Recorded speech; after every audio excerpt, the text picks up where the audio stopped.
Ang dahon sa iba may ako ang imnunon kanunay.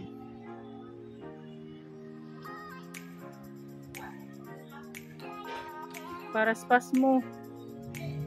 Para sa mga panuhot.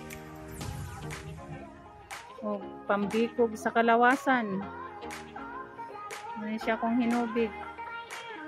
Ang dahon sa iba. Kung maanad ka, ganahan na ka mo inom ani. Sa pilmero pa lahian ka og lasa. Pero madugay na nimong inom, magpangita na ka sa dahon sa iba.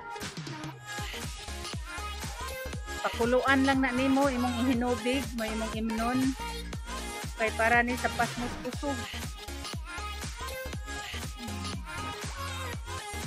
Dakog tabang ning dahon sa iba. Thank you for watching.